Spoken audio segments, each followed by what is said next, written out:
Hi, hello po sa inyong lahat. Isang mapagpalang araw pong muli. Nagbabalik pong muli ang Eric's Vlog. At ngayong araw po na ito, araw ng linggo, ay aking ibabahagi ho sa inyo.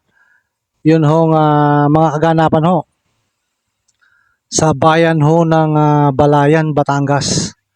Nakita ho natin sa social media na patuloy ho ang pag-asenso ng bayan ho ng Balayan, Batangas sapagkat meron hong kakabukas lamang na fast food chain na talaga hong isa sa mga sikat ho pagdating sa pizza. So, ayun ho, nakita ko ho sa social media ng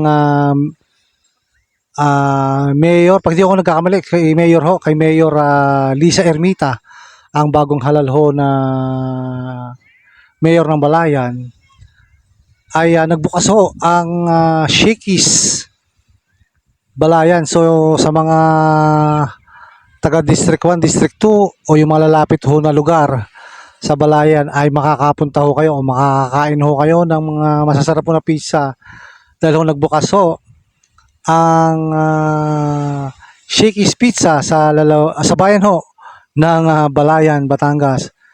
So nakita ho natin napakaraming picture ho yung opening at ang pagkakalam natin ay nag ribbon cutting dito ang bagong alkalde ho ng Balayan na si Lisa Ermita.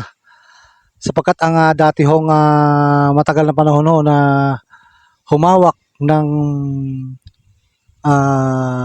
administrasyon ho ng Balayan ay ang mga Fronda, subalit tinalo ho ni Mayor Lisa Ermita ito hong asawa ng dating nakaupo hong mayor dyan, si Fronda. Nito hong nagdaang May 2025 election at nakita natin kung gaano kaaktibo ang mayor ho ng Balayan, Batangas na si Lisa Ermita. At yun nga ho, good news. Katulad ko, ako'y taga District 2 ng probinsya ko ng Batangas, ay maaari hong makadayo na at makapuntas sa Balayan upang kumain ho doon sa bagong tayong Shakey's.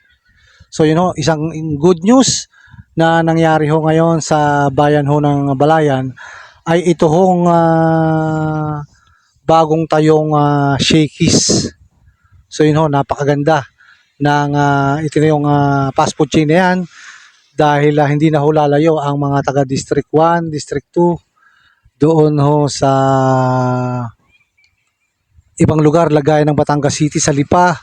So makakapunta na ho at makakain sila sa bayan ho ng Balayan, Batangas. So maaari pa ho sigurong madagdagan ang mga nagbabalak hong mga magtayo ng magagandang establishmento sa lalawigan ho ng Batangas, particular ho sa bayan ho ng Balayan, Batangas.